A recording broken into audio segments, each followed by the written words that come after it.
The year was 1910 and America faced a meat crisis. Population was booming, beef consumption per person had dropped 15% since 1900 due to rising prices and limited ranch land, but traditional livestock couldn't keep up with demand. Enter one of the most outrageous solutions ever proposed to Congress, hippo ranching, not as a joke, but as a serious agricultural policy backed by respected politicians and military heroes. The American Hippo Bill would have imported hundreds of these 4,000-pound African beasts to Louisiana's waterways, where they would breed and be harvested like aquatic cattle. Congress nearly made it reality, and the man who convinced them this wasn't madness had credentials that made even the wildest schemes seem possible. The scout who conquered 3 continents, Frederick Russell Burnham, possessed the kind of extraordinary credentials that could make even the most outlandish proposals sound reasonable. Born on a Minnesota homestead in 1861, Burnham transformed himself from prairie farm boy into what many considered the greatest military scout in American history through relentless self-discipline and wilderness training. His mother, recognizing her son's restless nature, encouraged his unconventional education in frontier survival. By age 14, Burnham had mastered 3 critical skills that would define his legendary career: tracking, marksmanship, and survival. He studied Native American tracking methods by following Apache and Sioux warriors whenever possible, learning to read disturbed grass, broken twigs, and subtle ground impressions that revealed the passage of men and animals hours or even days earlier. His marksmanship training included shooting from horseback at full gallop, requiring perfect balance and timing. Most importantly, he conditioned his body to function on minimal food and water, sometimes fasting for days to build mental discipline and physical endurance. These intensive preparations served him well during the Apache Wars of the 1880s, where Burnham's abilities quickly distinguished him among experienced frontier soldiers. Military commanders discovered that he could track Apache raiding parties across seemingly impossible terrain, following trails that other scouts had given up as hopeless. His reports on enemy positions proved so accurate that generals began planning entire campaigns around his intelligence. Burnham's reputation reached legendary status during a particularly dangerous reconnaissance mission in 1886. Tasked with locating Geronimo's hidden stronghold in the Sierra Madre Mountains, he spent 3 weeks moving through Apache-controlled territory, often crawling on his belly for miles to avoid detection. He successfully mapped the location of multiple camps and identified key Apache leaders, intelligence that proved crucial to the final surrender negotiations. This mission demonstrated not only his tactical brilliance, but also his ability to observe and understand complex environments under extreme pressure. The closing of the American frontier in the 1890s left Burnham without suitable conflicts to test his skills, prompting his decision to seek military service overseas. In 1893, he sailed for Cape Town, South Africa, where British colonial forces were struggling against native uprisings and would soon face the Boer republics in what would become one of the most brutal conflicts of the era. Burnham's arrival in Africa marked the beginning of adventures that would make his American exploits seem routine by comparison. During the First Matabele War in 1893, Burnham demonstrated tactical innovations that shocked British officers accustomed to conventional European warfare. He developed techniques for infiltrating enemy positions by hiding in animal burrows and remaining motionless for hours while enemy patrols passed overhead. These experiences gave him intimate knowledge of African wildlife behavior, as he often observed hippos, elephants, and other large mammals while conducting reconnaissance missions near water sources. The Second Matabele War in 1896 provided Burnham with his most famous military achievement and deepened his understanding of African ecosystems.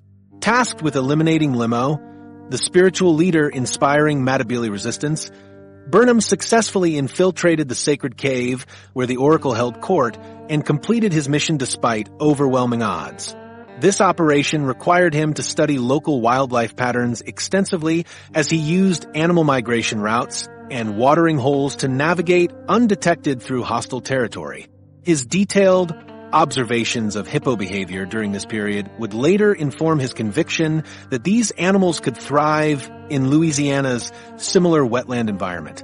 Burnham's service in the Second Boer War from 1899 to 1902 elevated his international reputation to unprecedented heights. British commanders assigned him increasingly dangerous missions behind enemy lines, where his ability to gather intelligence while avoiding capture became legendary among both allies and enemies. He developed new methods for long-range reconnaissance that involved studying animal behavior to predict human movement patterns. His reports included detailed observations about how different species adapted to various environments, knowledge that would prove crucial to his later agricultural proposals. Military records from this period document Burnham's growing expertise in African wildlife management. He observed how local farmers in the Cape Colony and Natal used various animals for food production, noting which species adapted well to domestication and which remained essentially wild despite human intervention. His encounters with hippos during river crossings and water source reconnaissance convinced him that these animals possessed ideal characteristics for large-scale meat production. Unlike cattle, hippos required no expensive feed or extensive grazing land, instead converting aquatic vegetation into protein with remarkable efficiency. By 1902, Burnham had earned recognition from the highest levels of the British military establishment. Lord Roberts, Commander-in-Chief of British forces in South Africa, credited Burnham with providing intelligence that saved thousands of British lives and shortened the war considerably. King Edward VII personally awarded him the Distinguished Service Order, making him one of the few Americans ever to receive this honor. These commendations established Burnham's credibility on matters related to African conditions and wildlife, lending weight to his subsequent agricultural proposals. When Burnham returned to America in 1903, he brought with him a revolutionary vision for solving agricultural challenges through the strategic introduction of African wildlife to suitable American environments. His reputation as a man who accomplished impossible missions made even his most unusual proposals worthy of serious consideration. But while Burnham had been conquering distant frontiers, his homeland was developing problems that would soon demand equally bold solutions. America's looming protein catastrophe. America's domestic situation had deteriorated into a genuine crisis that demanded immediate attention. Beef prices outpaced wage growth throughout the first decade of the 20th century, straining family budgets across the nation. The Department of Agriculture documented that per capita meat consumption had dropped 15% between 1900 and 1910, despite a population that continued to grow at unprecedented rates. Urban workers increasingly turned to cheaper protein sources like fish and poultry, but even these alternatives struggled to meet demand as cities swelled with immigrants and rural migrants seeking industrial employment. The mathematics of American meat production revealed a stark reality that politicians could no longer ignore. Cattle ranching required approximately 25 acres of grazing land per animal to maintain sustainable herds, yet available ranch land had essentially reached its maximum capacity by 1910. The closing of the frontier meant no new territories remained available for conversion to livestock production. Existing ranches stretched across the Great Plains from Texas to Montana, but expanding these operations required displacing farmers or converting marginal agricultural land that produced essential grain crops. Government surveyors calculated that feeding America's projected 1920 population would require doubling current meat production, an impossible goal using conventional livestock methods. Eastern cities bore the brunt of this protein shortage as waves of European immigration dramatically increased demand for affordable meat. These urban centers depended entirely on meat shipped from western ranches via railroad, but transportation costs and spoilage losses added significantly to consumer prices. The Chicago meat processing monopoly controlled pricing throughout the eastern United States, creating artificial scarcity that drove costs even higher for working families already struggling with industrial wages. Settlement house workers documented widespread malnutrition among immigrant children, directly linking inadequate protein intake to developmental problems and increased disease susceptibility. Social reformers reported families rationing meat to once or twice weekly, supplementing their diets with bread and vegetables that provided insufficient calories for manual labor. The concentration of new arrivals in industrial cities where meat prices remained highest due to transportation costs created a dangerous cycle of poverty and poor nutrition. Western rangelands showed alarming signs of environmental degradation from decades of intensive grazing pressure. Government soil surveys documented widespread erosion across Texas, New Mexico, and Colorado ranches where cattle had stripped natural grass cover. Overgrazing had transformed vast areas of prairie into near-desert conditions, reducing the carrying capacity of existing ranch land and forcing cattlemen to maintain smaller herds on the same acreage. This environmental destruction created a vicious cycle where declining land productivity drove up meat prices while simultaneously reducing total production capacity. Federal agricultural experts published increasingly dire warnings about America's ability to feed itself using traditional farming methods. The Bureau of Plant Industry estimated that converting all remaining forest land to grazing would increase national cattle herds by only 30%, far short of projected demand increases. Department of Agriculture economists calculated that meat prices would continue climbing at rates that would make protein inaccessible to most American families within 2 decades. These government reports reached Congress at precisely the moment when legislators faced intense pressure from urban constituents demanding action on food costs. Railroad expansion had eliminated the possibility of discovering new grazing territories in the American West. Survey teams had mapped every acre of potentially useful ranch land between the Mississippi River and the Pacific Coast, finding that most suitable areas already supported maximum sustainable cattle populations.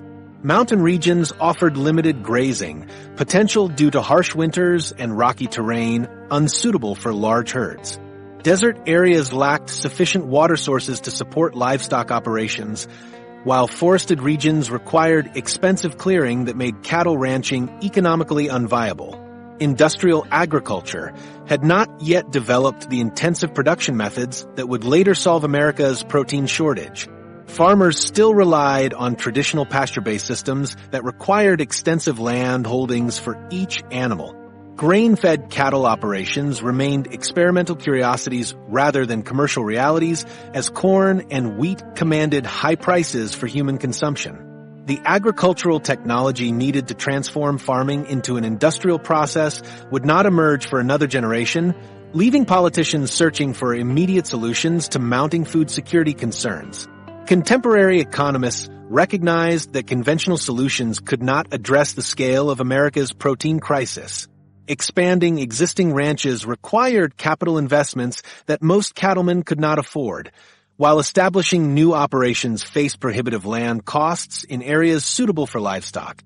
International meat imports remained limited by transportation technology and preservation methods that made overseas shipping impractical for most protein sources.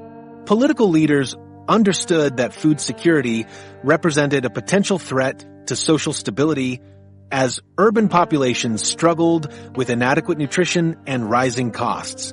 Labor organizers increasingly focused on food prices as evidence of economic inequality, using meat shortages to argue for higher wages and better working conditions. Congressional representatives from industrial districts faced constituent pressure to find solutions that would reduce food costs and ensure adequate protein supplies for growing urban populations.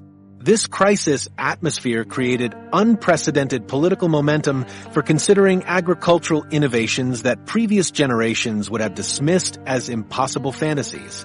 Legislators, who normally approach policy changes with extreme caution, found themselves evaluating radical proposals for transforming American food production. The stage was set for someone with the right combination of credibility and audacity to propose a solution that would capture the nation's attention. The Pasadena presentation that shocked California. Frederick Russell Burnham found his audience at the Maryland Hotel in Pasadena on September 19, 1910, when members of the California Humane Association gathered for their monthly lecture on wildlife conservation. The audience consisted primarily of wealthy California philanthropists and civic leaders who regularly attended such educational events as part of their social obligations. Most had come prepared for a routine discussion about protecting native species, or perhaps establishing new wildlife preserves in the rapidly developing state. Burnham took the podium that evening carrying a leather portfolio filled with detailed maps, photographs, and handwritten notes from his African expeditions. The distinguished military veteran appeared every inch the seasoned explorer, his weathered face and confident, bearing immediately commanding attention from the assembled crowd. He began by acknowledging the association's important work in wildlife protection, then gradually shifted his focus to what he termed productive conservation through the strategic introduction of foreign species to American landscapes. His opening remarks centered on the untapped potential of American grasslands and wetlands that remained largely unused for agricultural purposes. He displayed detailed maps showing vast areas of the Great Plains where native wildlife had been eliminated but domestic livestock could not thrive due to harsh climate conditions or poor soil quality. His photographs of African savannas revealed landscapes remarkably similar to portions of Texas and New Mexico, suggesting that animals adapted to those environments might flourish in corresponding American territories. The audience listened with growing interest as Burnham described specific African species that could potentially supplement American livestock production. He proposed importing various antelope species to graze on western ranges where cattle struggled with extreme temperatures and limited water sources.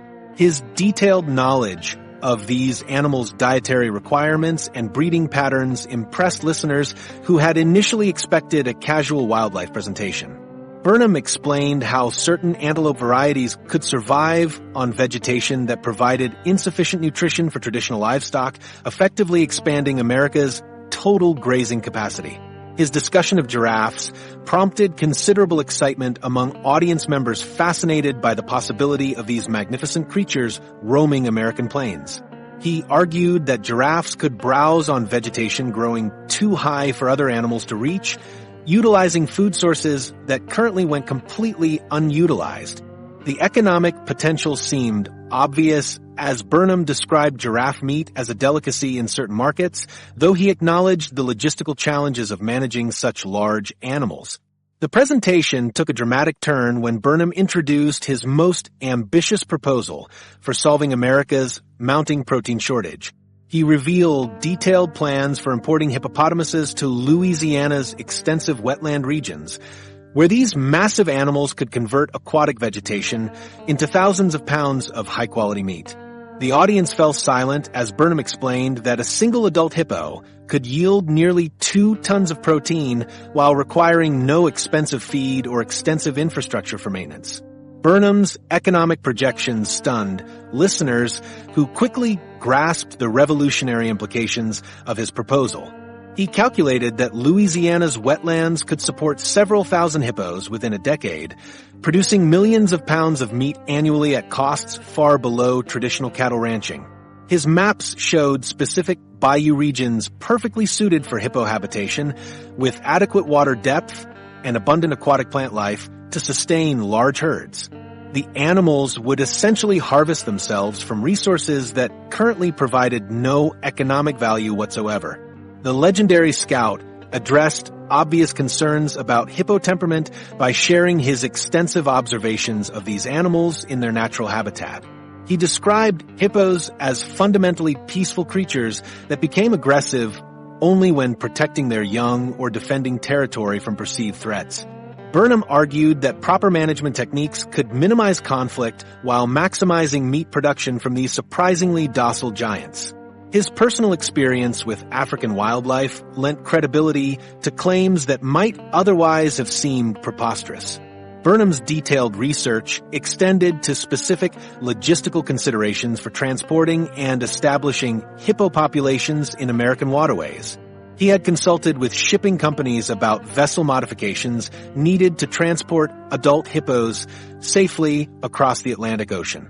His cost estimates included specialized holding facilities, veterinary care during transport, and initial establishment expenses for breeding populations.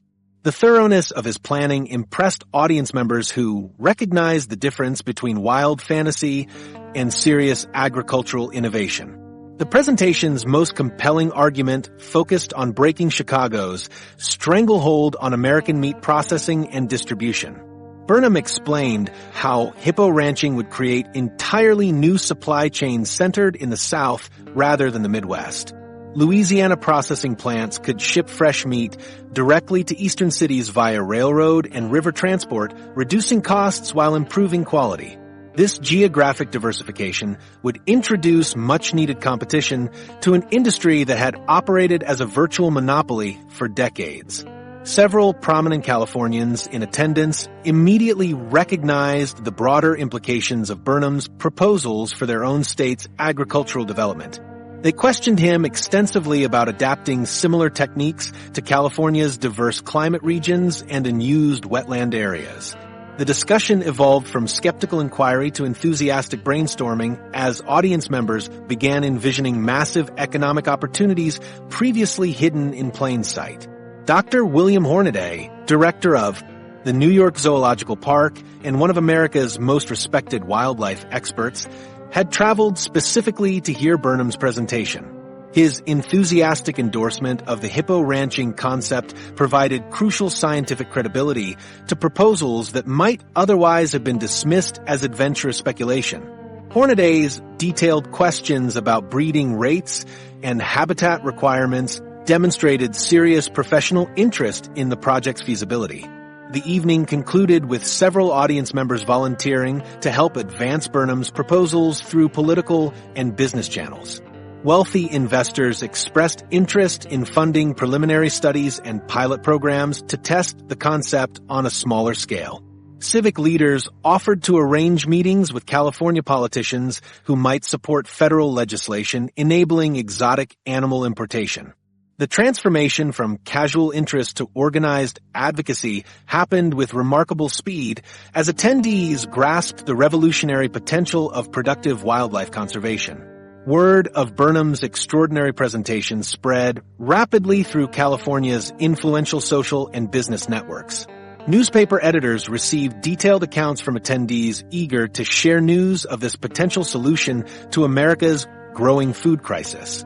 The combination of Burnham's military reputation and the logical appeal of his economic arguments created immediate momentum for what would soon become a national political movement.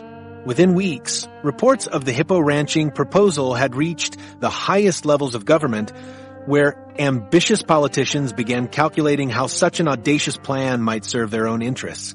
Louisiana's Congressman sees an opportunity. Robert Foligny Broussard, Louisiana's ambitious junior congressman, saw his political future in Burnham's revolutionary proposal. Elected to the House of Representatives in 1896, at just 29 years old, Broussard had spent over a decade searching for the bold legislative initiative that would establish his national reputation.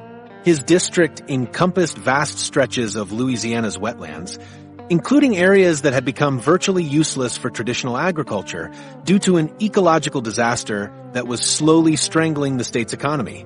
Broussard recognized immediately that Burnham's hippo proposal offered an elegant solution to Louisiana's most pressing environmental crisis. Since 1884, water hyacinth had been spreading throughout the state's waterways at an alarming rate, transforming once navigable rivers and bayous into impenetrable green carpets of vegetation. The invasive plant had arrived when a visitor to the World's Cotton Exposition in New Orleans took home samples of the attractive purple-flowered aquatic plant as garden decorations. Within 2 decades, water hyacinth had colonized thousands of miles of Louisiana waterways, growing so densely that boats could no longer pass through previously important shipping channels. The economic impact of the water hyacinth invasion devastated communities throughout Louisiana's wetland regions. Commercial fishing operations found their traditional grounds completely inaccessible as the plants formed mats up to 6 feet thick across entire bayous. Shrimp boats and oyster harvesting vessels could not reach productive waters that had supported families for generations. River transportation, essential for moving agricultural products from remote parishes to market, ground to a halt as steamboats became trapped in vegetation that could grow 3 feet in a single week under ideal conditions. Entire towns faced economic collapse as their primary industries became impossible to operate. Louisiana state officials had attempted numerous solutions to control the water hyacinth epidemic, but salt treatments, chemical herbicides, and burning operations all failed routinely. Broussard calculated that hippo ranching could solve Louisiana's water hyacinth problem while simultaneously bringing substantial federal investment to his struggling district. The congressman had studied Burnham's presentations carefully and recognized that hippos possessed exactly the characteristics needed to control aquatic vegetation naturally. Adult hippos consumed up to 80 pounds of plant matter daily, focusing primarily on the types of aquatic vegetation that clogged Louisiana waterways. The political appeal of the hippo proposal extended far beyond environmental benefits to encompass economic development opportunities that could transform Louisiana's wetland regions. Broussard envisioned federal appropriations funding hippo importation, specialized transportation infrastructure, and meat processing facilities that would create hundreds of jobs in areas currently suffering from economic decline.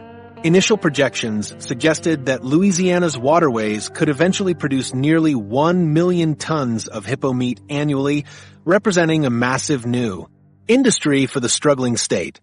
The congressman calculated that hippo ranching operations would require extensive support networks, including veterinary services, feed production, and specialized equipment manufacturing, all of which could be located in Louisiana to maximize local economic impact.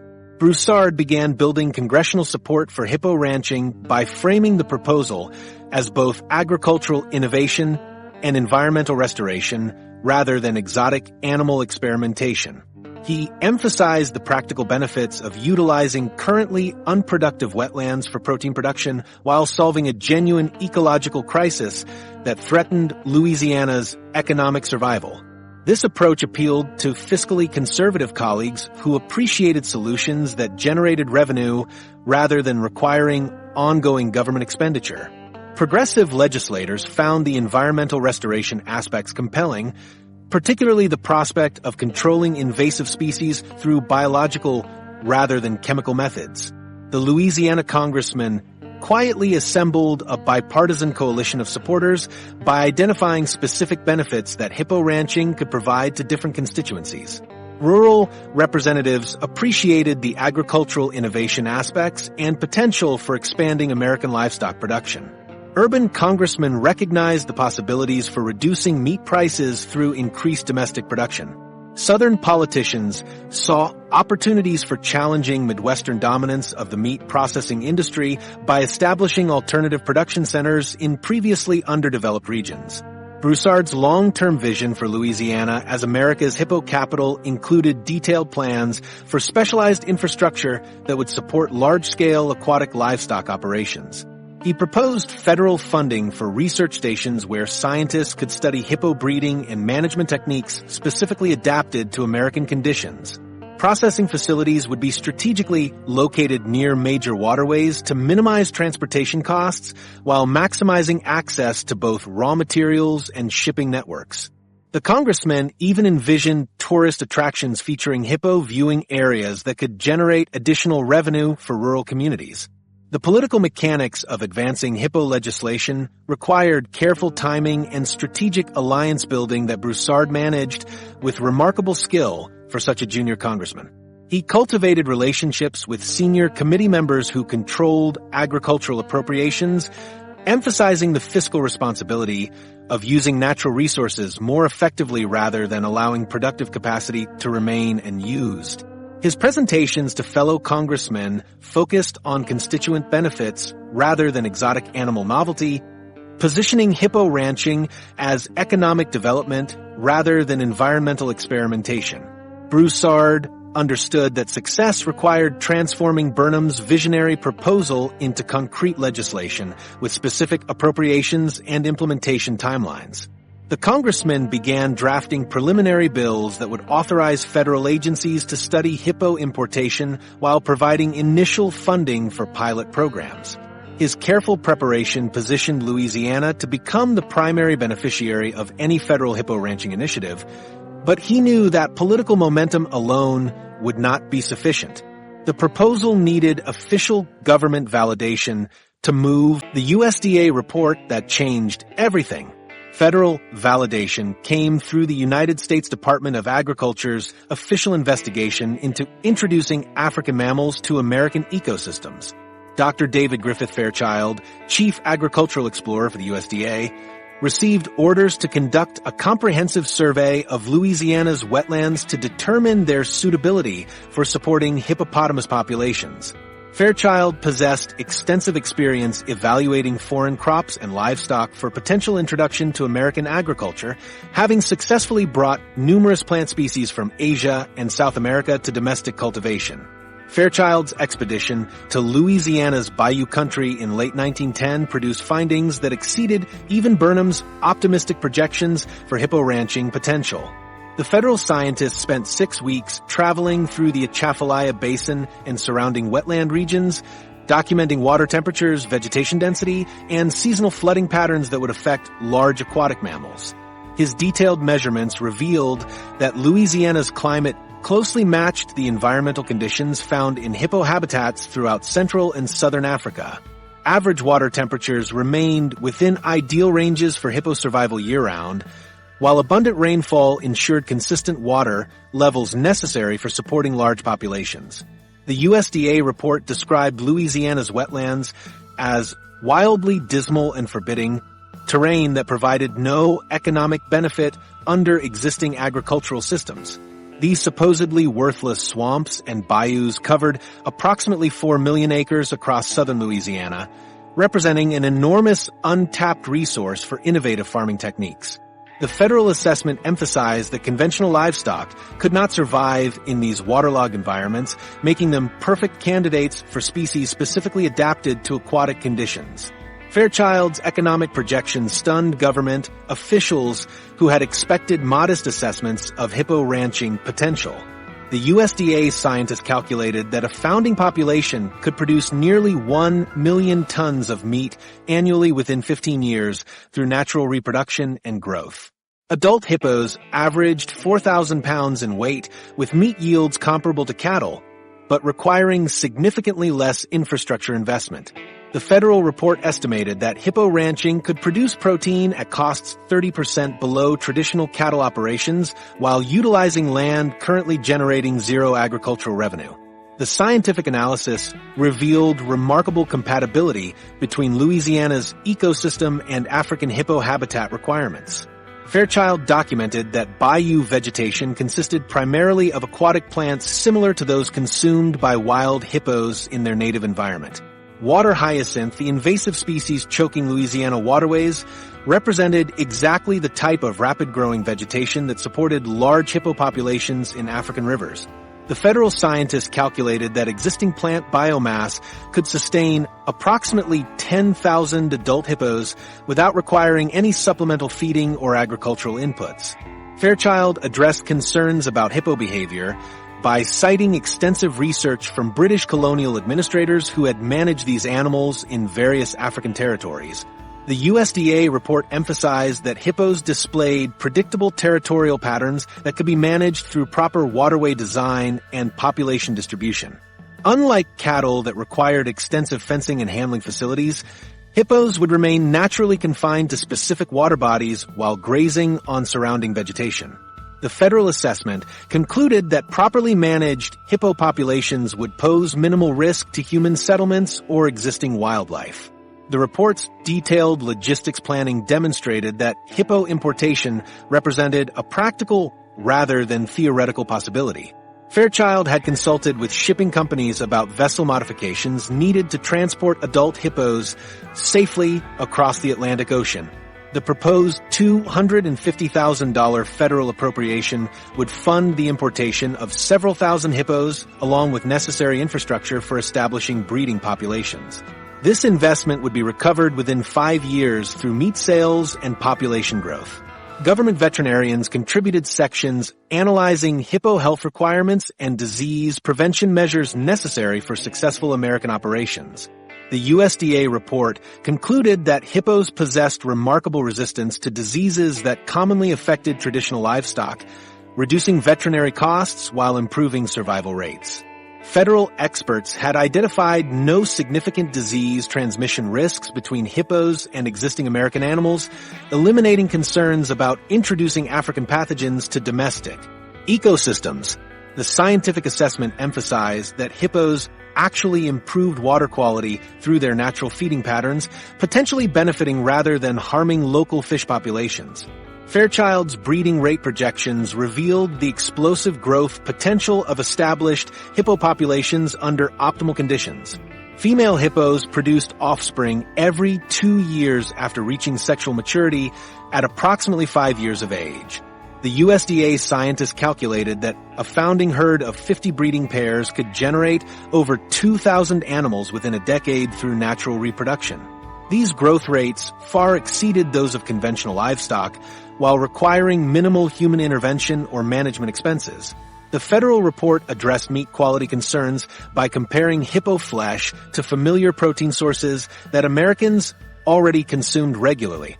USDA nutritionists had analyzed samples of hippo meat provided by African colonial administrators, finding protein content and nutritional value superior to beef in most categories. The government assessment described hippo meat as resembling pork in texture and flavor, suggesting strong consumer acceptance once proper marketing campaigns educated the public about this new protein source. Congressional reception of the USDA report marked a turning point in political attitudes toward exotic animal importation. Previously skeptical legislators found their objections neutralized by official government endorsement of hippo ranching feasibility. The federal assessment provided scientific credibility that transformed what many had considered an adventurous experiment into legitimate agricultural policy. Committee chairmen who had initially dismissed hippo proposals as publicity stunts began requesting detailed budget projections for implementation programs. With federal scientists backing the plan, the stage was set for unprecedented public attention to this revolutionary agricultural proposal. Media mania and public fascination. Major newspapers launched an unprecedented media campaign that transformed public perception of hippo ranching within months. The Washington Post endorsed the scheme with enthusiasm, praising it as a demonstration of American ingenuity in overcoming agricultural limitations. The newspaper's coverage emphasized the economic benefits of utilizing Louisiana's wetlands for productive livestock operations while highlighting federal scientific endorsement that legitimized the proposal. Reporters interviewed agricultural experts who confirmed that hippo meat possessed nutritional qualities superior to traditional beef while requiring significantly less infrastructure investment. The New York Times approached hippo ranching with characteristic analytical rigor, publishing detailed economic projections showing how the scheme could reduce urban meat prices by 30% within a decade.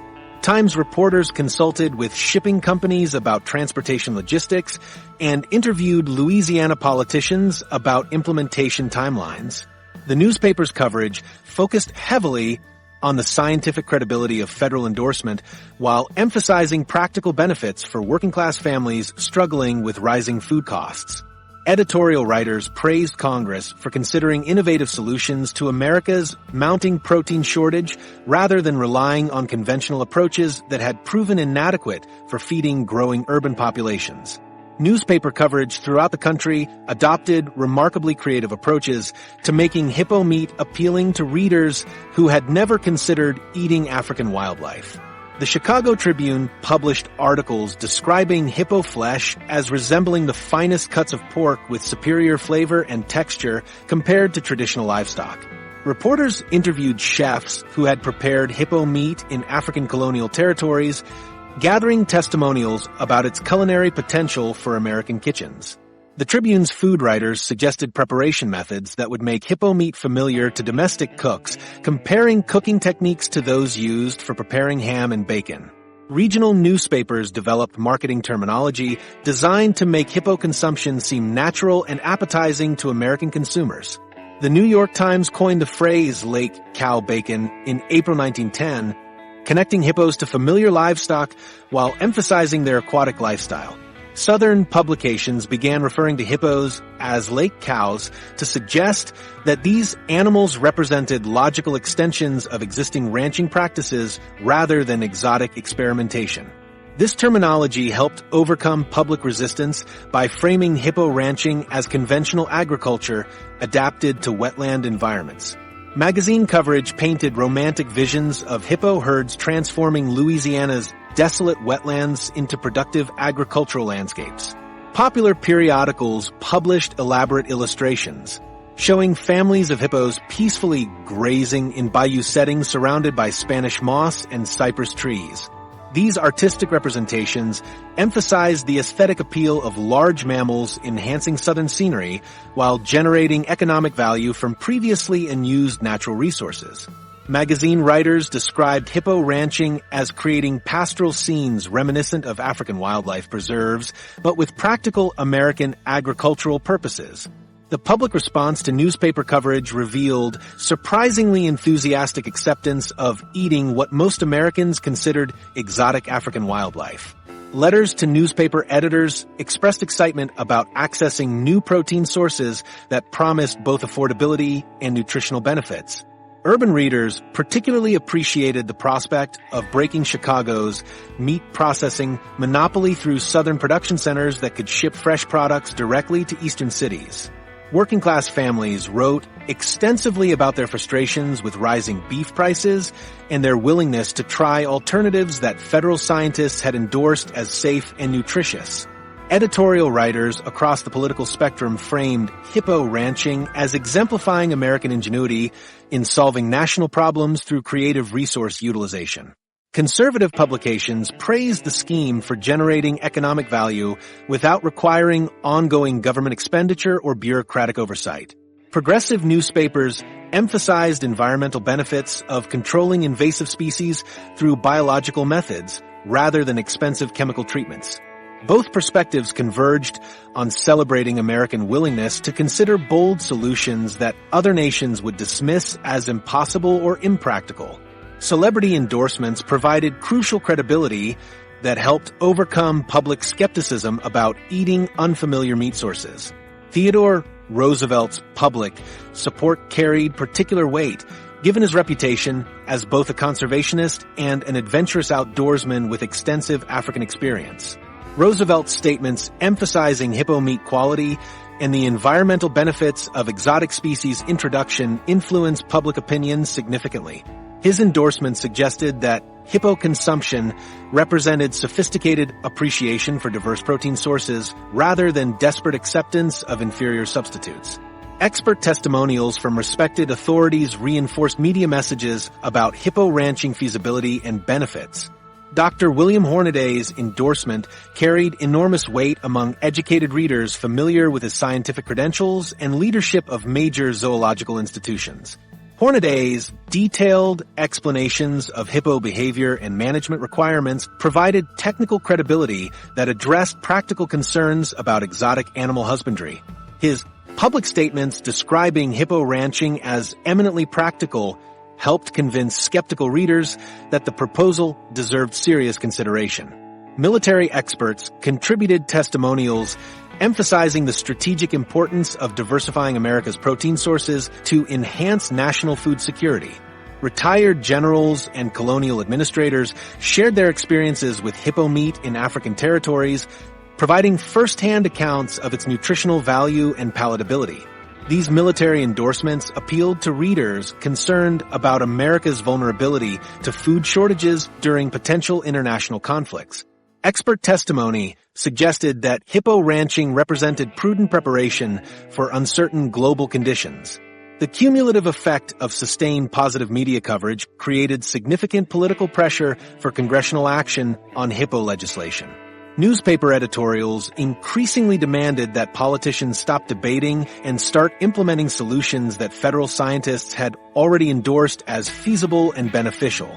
Public letters to representatives expressed frustration with congressional inaction, while families struggled with rising food costs that hippo ranching promised to address immediately.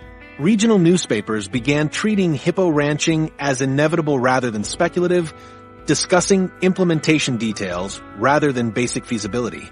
Congressional representatives found themselves responding to constituent pressure generated by media coverage that had transformed public opinion dramatically. Politicians who initially dismissed hippo proposals as publicity stunts discovered that newspapers in their districts supported the scheme enthusiastically, while voters demanded explanations for any opposition. The media campaign had successfully reframed the debate from whether hippo ranching should be considered to how quickly it could be implemented. This political momentum set the stage for formal congressional hearings where legislators would hear testimony from experts who claimed intimate knowledge of African wildlife management. The mysterious Fritz Duquesne takes the stage.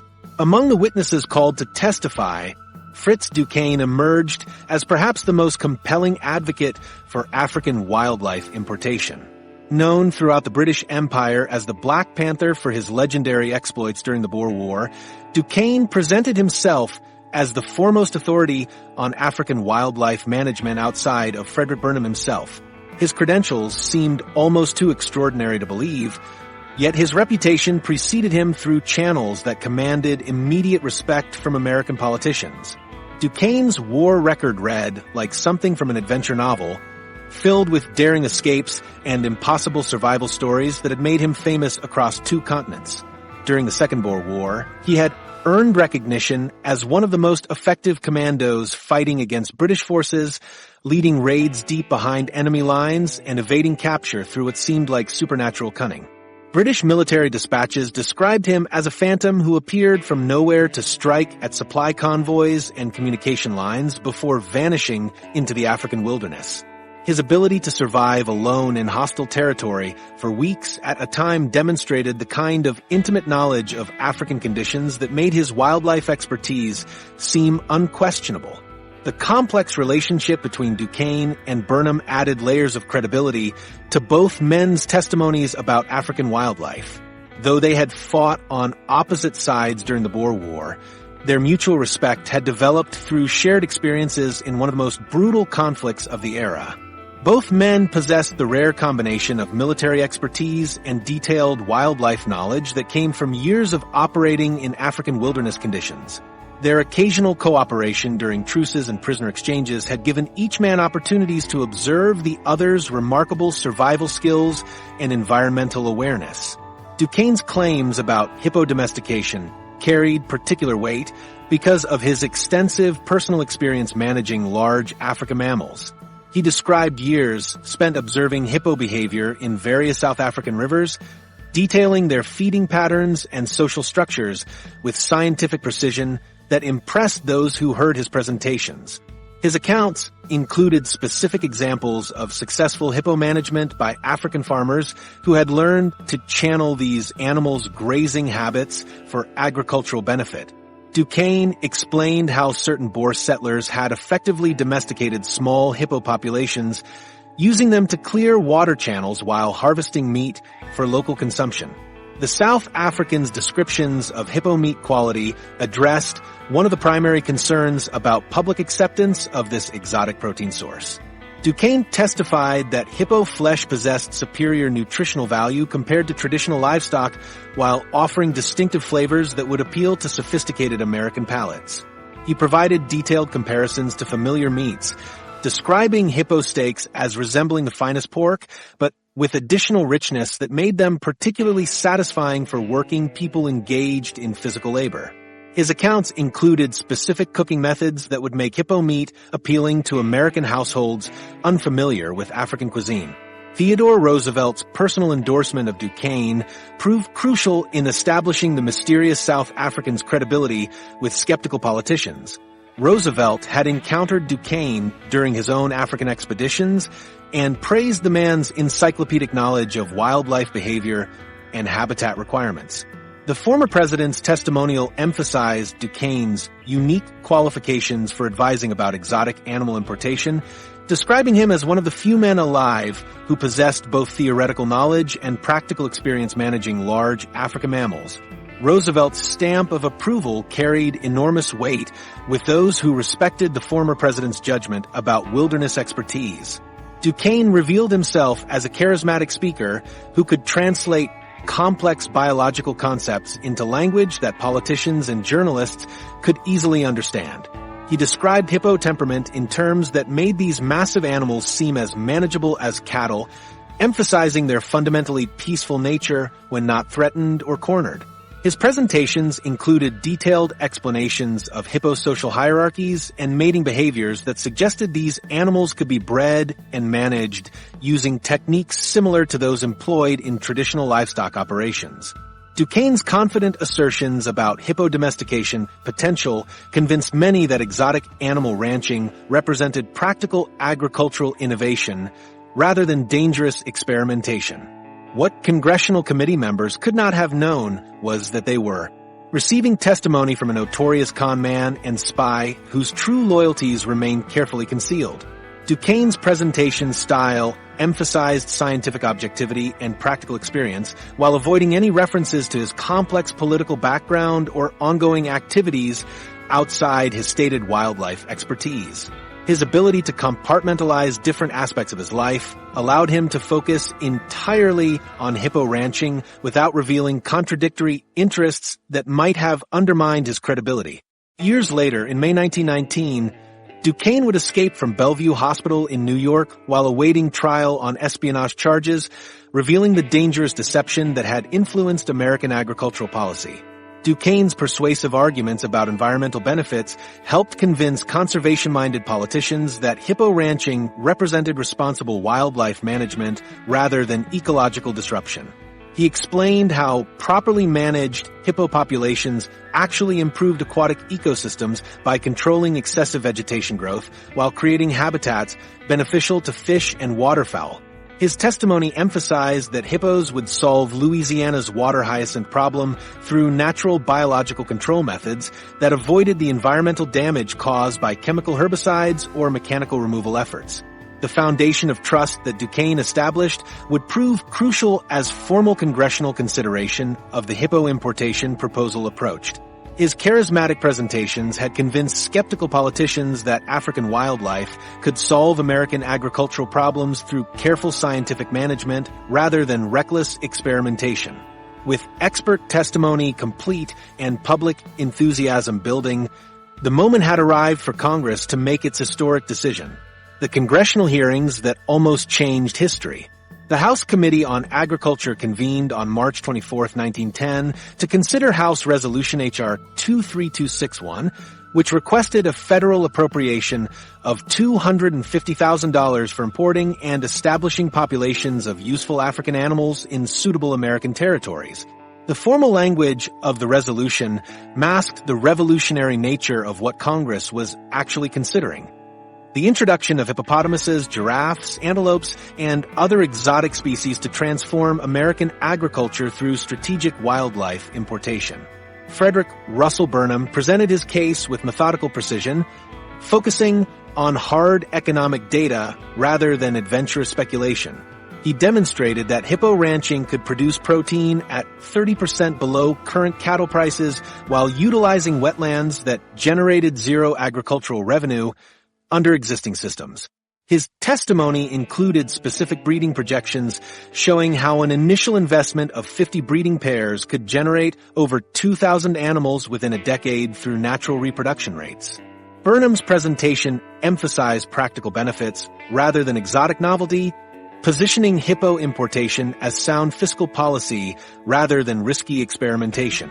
The legendary scout addressed implementation logistics by presenting detailed transportation plans developed through consultations with major shipping companies. Specially modified cargo vessels could transport up to 20 adult hippos per voyage at costs of approximately $500 per animal, including specialized veterinary care during Atlantic crossings. His testimony included specific timelines for establishing processing facilities in Louisiana and distribution networks that would supply fresh hippo meat to eastern markets within 18 months of initial animal importation. Committee members found these concrete details more persuasive than abstract arguments about agricultural innovation. William Newton Irwin, a respected California businessman and wildlife enthusiast, expanded the scope beyond hippos to encompass comprehensive African animal importation. Irwin described his vision of American plains populated with various antelope species that could thrive on vegetation unsuitable for traditional livestock. His presentation included detailed proposals for establishing rhinoceros herds in Texas and giraffe populations in New Mexico, arguing that these animals could utilize food sources currently wasted while providing exotic meat for sophisticated urban markets. Irwin's testimony suggested that hippos represented only the beginning of a comprehensive transformation of American agriculture through strategic species introduction. Fritz Duquesne's testimony proved particularly compelling to committee members who had questioned the practical feasibility of managing large African mammals in American environments.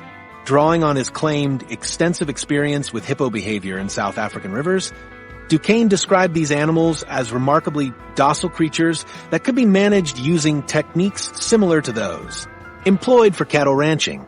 He provided specific examples of successful hippo domestication by Boer farmers who had channeled these animals' natural grazing patterns for agricultural benefit. Duquesne's confident assertions about hippo temperament and management requirements addressed the committee's primary concerns about public safety and operational practicality. The South Africans' detailed descriptions of hippo meat quality helped overcome congressional skepticism about public acceptance of exotic protein sources. Duquesne testified that hippo flesh possessed superior nutritional value compared to beef, while offering distinctive flavors that would appeal to American palates once proper marketing campaigns educated consumers. He provided specific cooking recommendations and processing methods that would make hippo meat familiar to domestic kitchens while emphasizing its economic advantages for working families struggling with rising food costs. His testimony included testimonials from British colonial administrators who had consumed hippo meat regularly and found it superior to traditional livestock. Committee members posed increasingly detailed questions that revealed their growing interest in practical implementation of hippo ranching operations. Congressional representatives inquired extensively about habitat requirements and domestic viability concerns for maintaining healthy hippo populations in American climates. These technical discussions demonstrated that committee members were seriously evaluating operational details rather than dismissing the proposal as impractical fantasy. The depth of their questioning suggested genuine consideration of how such an unprecedented program might actually function. The questioning revealed significant political calculations as congressmen weighed the proposal's potential benefits against possible risks to their own careers and constituencies. Rural representatives appreciated the agricultural innovation aspects while recognizing opportunities to challenge urban industrial interests that currently dominated meat processing. Urban congressmen saw possibilities for reducing food costs for working-class constituents who struggled with rising prices, but worried about voter reactions to government funding for exotic animal experiments. Southern politicians recognized economic development opportunities for their regions while calculating the political risks of supporting such unusual federal expenditures. Chairman James Wadsworth's careful management of the proceedings reflected his own conflicted assessment of the proposal's merits and political viability. The New York Congressman allowed extensive testimony from supporters while ensuring that skeptical committee members could voice concerns about environmental risks and fiscal responsibility. His questioning focused on implementation timelines and oversight mechanisms that would protect federal investments while maximizing potential benefits for American agriculture. Wadsworth's approach suggested genuine interest in the proposal combined with appropriate caution about approving such unprecedented federal expenditures. The committee's decision to delay the final vote until the following congressional session reflected both the proposal's promise and the members' recognition that such momentous policy changes required additional study and public consideration. Several congressmen expressed enthusiasm for the economic benefits while requesting more detailed environmental impact assessments and veterinary evaluations. The delay allowed time for additional expert testimony and public comment while maintaining momentum for eventual passage of appropriations legislation. The March hearings marked the absolute pinnacle of political viability for hippo ranching. with serious congressional consideration, bringing the proposal closer to reality than anyone had imagined possible just months earlier.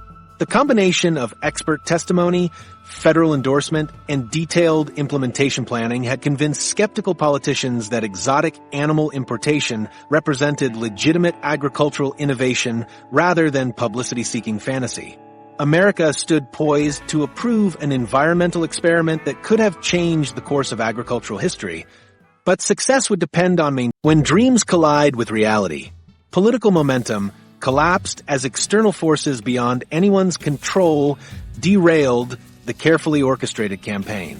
The Mexican Revolution erupted in late 1910 when Francisco Madero challenged Porfirio Diaz's dictatorial rule, creating chaos along America's southern border with reports of American citizens killed and property destroyed by competing revolutionary factions.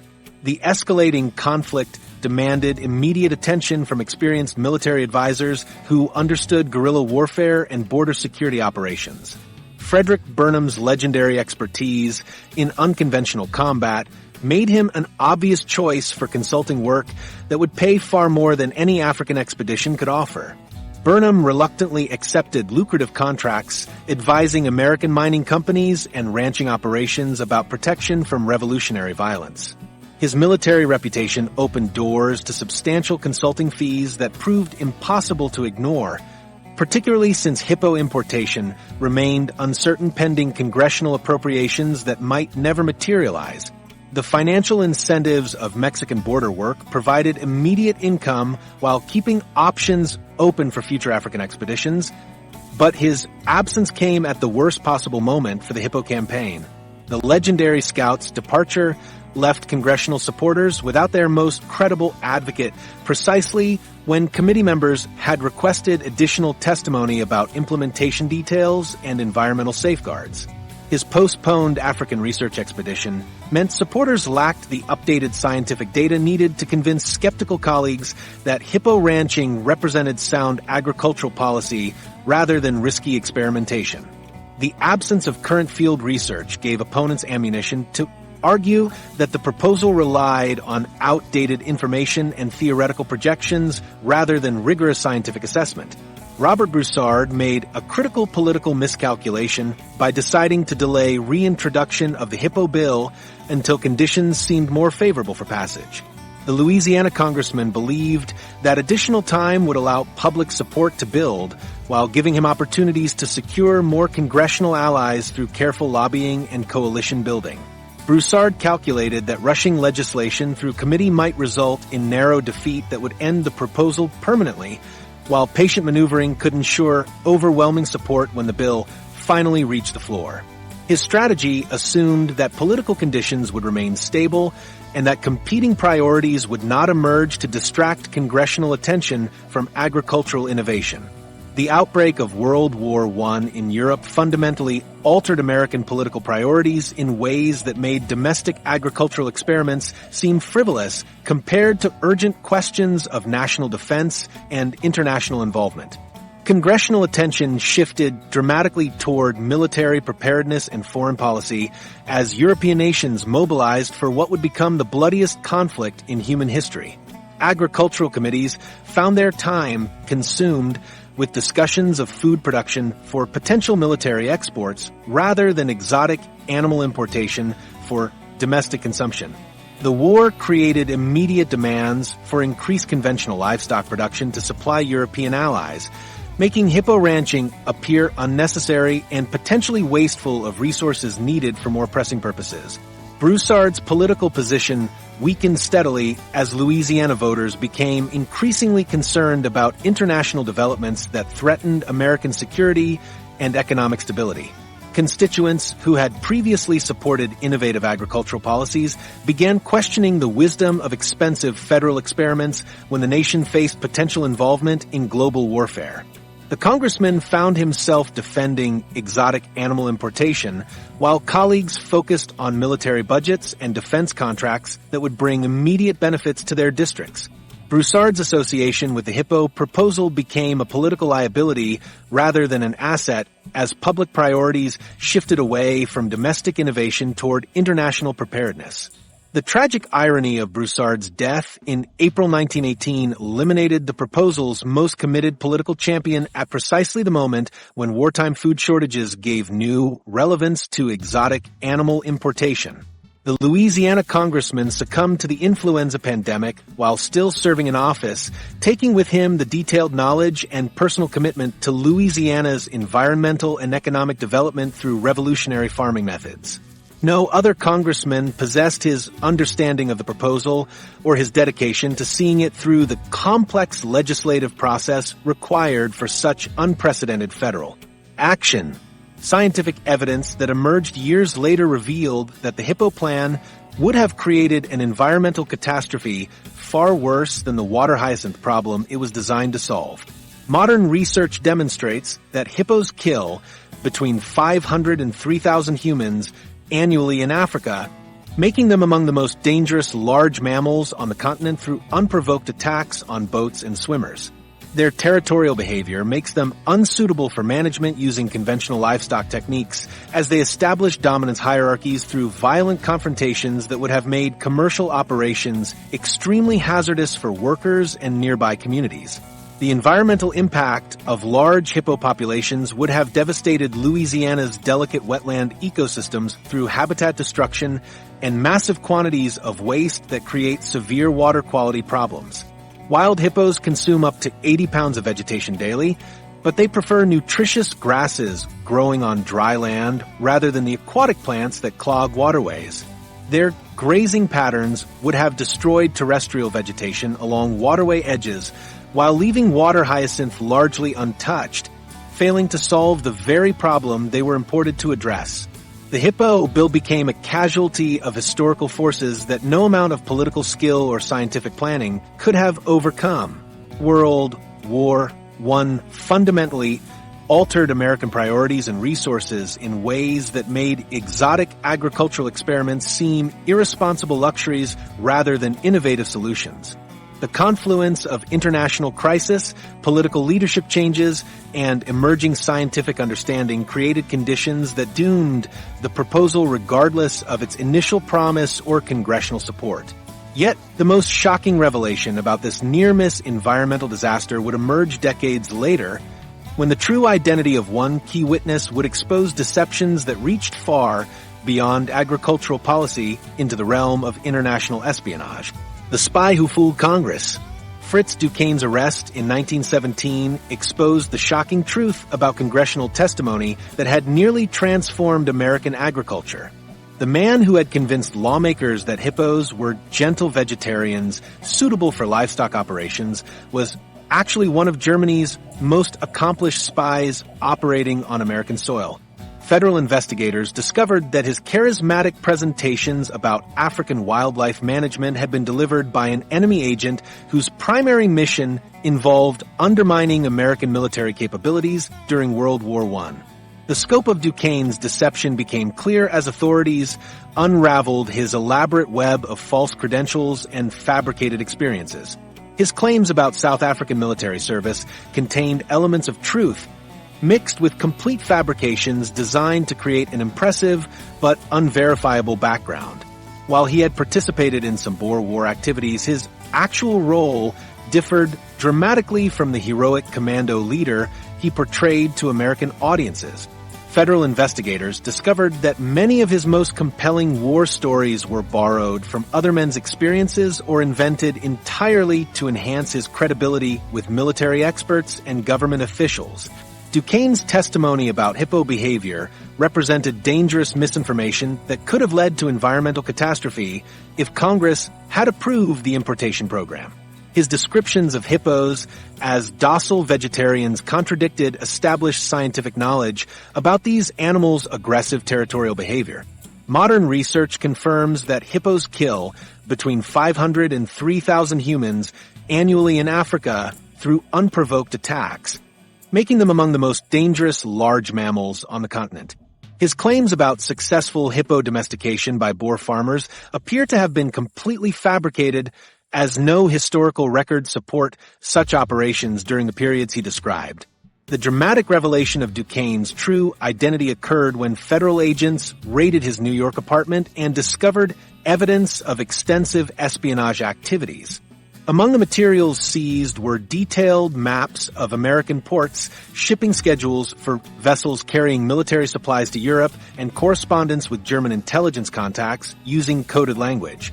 The investigation revealed that Duquesne had been reporting regularly to German handlers about American industrial capabilities and military preparations while simultaneously advocating for exotic animal importation before congressional committees. Duquesne's escape from federal custody became one of the most audacious prison breaks in American history and demonstrated the resourcefulness that had made him such an effective spy. While being held at Bellevue Hospital for medical evaluation in May 1919, he convinced guards that he needed emergency surgery by faking severe abdominal pain and other symptoms requiring immediate medical attention. During the confusion of his transfer to the hospital's surgical wing, he managed to slip away from his escorts and disappear into the streets of New York City. His escape required careful planning and assistance from accomplices who provided civilian clothes and transportation away from a hospital. Federal prosecutors discovered that Duquesne's involvement in the Hippo legislation had provided him with valuable contacts throughout the American government and military establishment. His testimony before congressional committees had given him access to politicians and officials who became targets for intelligence gathering during the war. The credibility he established through his wildlife expertise opened doors to social and professional networks that included military officers, government contractors, and influential businessmen whose activities interested German intelligence services. His Hippo advocacy had been perfect cover for building relationships that proved valuable for espionage operations. The wartime activities that led to his arrest extended far beyond simple intelligence gathering to include active sabotage operations against American targets. Federal agents discovered that he had been operating under multiple false identities while conducting surveillance of military installations and defense contractors throughout the northeastern United States. His sophisticated network included contacts in shipping companies, munitions factories, and government agencies who provided classified information about American military capabilities and production schedules. The man who had presented himself as a loyal ally of American agricultural interests was simultaneously working to damage the nation's ability to support British forces in Europe. Duquesne's success in fooling both military experts and congressional committees illustrated the dangerous effectiveness of his deception techniques. His ability to present false information convincingly enough to influence major policy decisions revealed how foreign agents could potentially manipulate American democratic processes through carefully constructed false identities and fabricated expertise. Committee members had accepted his claims about his background and expertise without conducting independent verification of his credentials or consulting alternative sources about African wildlife management. His charismatic presentation style and apparent technical knowledge convinced experienced politicians that he possessed legitimate expertise.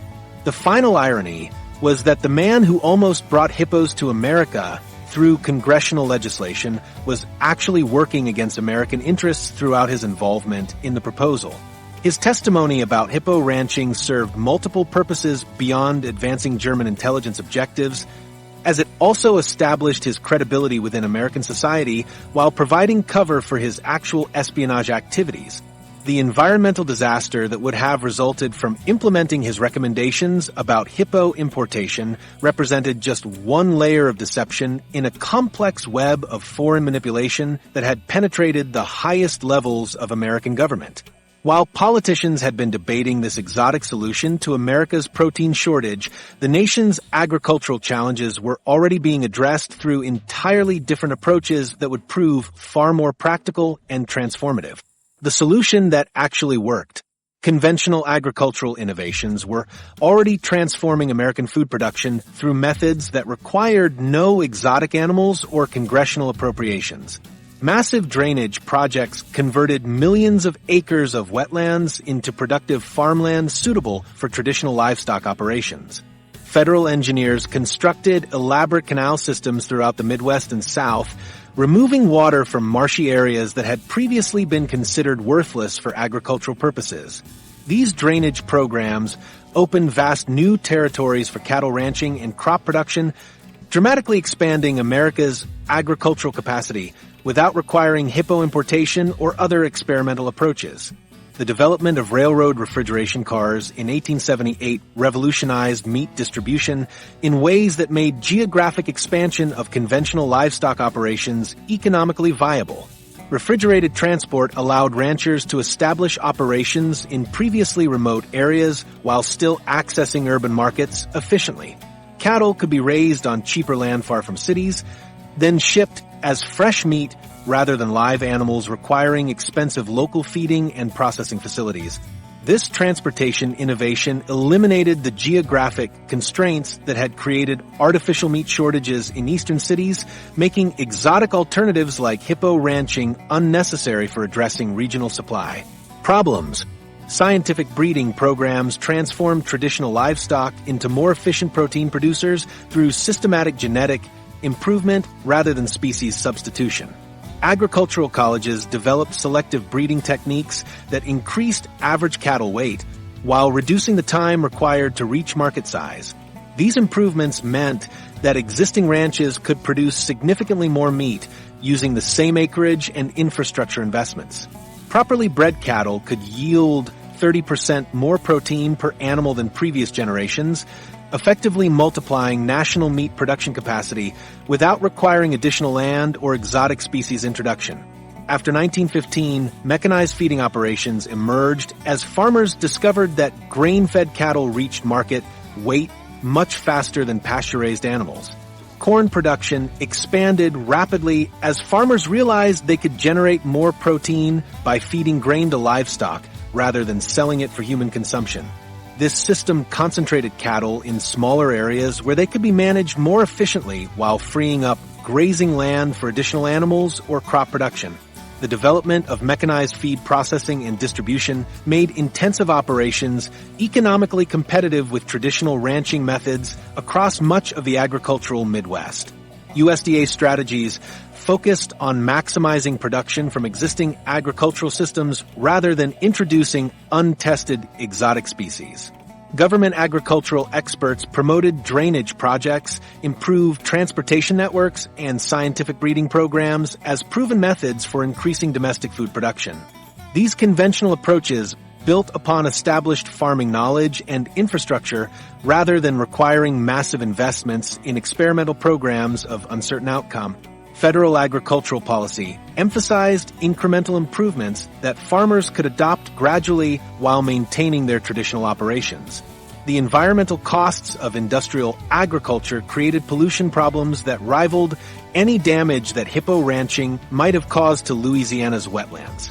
Concentrated animal feeding operations generated massive quantities of waste that contaminated groundwater and surface streams with nitrogen and phosphorus runoff. Chemical fertilizers and pesticides contaminated water supplies across vast agricultural regions, affecting ecosystems hundreds of miles from their original application sites. The consolidation of livestock production into large industrial operations eliminated the natural nutrient cycling that had sustained traditional farming communities for generations. Louisiana's water hyacinth problem persisted despite the failure of hippo ranching proposals, continuing to cost the state millions of dollars annually for mechanical and chemical control efforts. Modern management techniques have proven only marginally more effective than the failed solutions attempted during the early 20th century. Herbicide applications provide temporary relief, but require constant reapplication as the invasive plants regrow from root systems that survive chemical treatments. Mechanical harvesting removes surface vegetation, but disturbs sediments and fragments plants in ways that actually accelerate their spread to new water bodies. The technological innovations that ultimately solved America's meat shortage succeeded because they worked within existing agricultural systems rather than attempting to introduce completely foreign elements. Improvements to transportation, breeding, and feeding techniques built upon established farming knowledge and infrastructure rather than requiring massive investments in untested experimental programs. Farmers could adopt new methods gradually while maintaining their traditional operations, reducing the financial risks associated with radical changes to agricultural practices. This incremental approach allowed continuous refinement and improvement based on practical experience rather than theoretical projections. Comparing the actual environmental impact of modern industrial agriculture to the hypothetical consequences of hippo ranching reveals complex trade-offs between different types of ecological damage. Hippo introduction would have created severe localized problems in Louisiana's wetlands while leaving other regions unaffected. Industrial agriculture distributed environmental costs across much larger areas while maintaining the illusion of environmental protection through geographic separation of production and consumption. The cumulative effect of conventional agricultural expansion may have caused more total environmental damage than concentrated hippo operations would have produced. The choice between conventional agricultural expansion and radical innovation like hippo ranching reflected broader American attitudes about risk, tradition, and environmental stewardship. Politicians and farmers chose familiar methods that promised incremental improvement over revolutionary changes that might have produced superior results, but carried unknown risks. This conservative approach succeeded in solving immediate problems while creating different challenges that future generations would be forced to address. The legacy of choosing conventional expansion over radical innovation demonstrates how short-term pragmatism can sometimes prevent consideration of alternatives that might have proven more sustainable in the long term. The American Hippo Bill represents a remarkable moment when the nation possessed enough confidence to seriously consider transforming its agricultural system through revolutionary environmental engineering. Congress came within months of approving an experiment that would have fundamentally altered Louisiana's ecosystem based on expert testimony and federal scientific endorsement. The proposal ultimately failed due to wartime priorities that shifted congressional attention to military preparedness.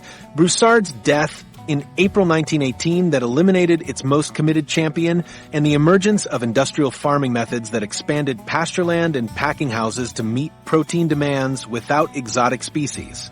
Research reveals that hippos kill 500 to 3,000 humans annually in Africa, making the plan genuinely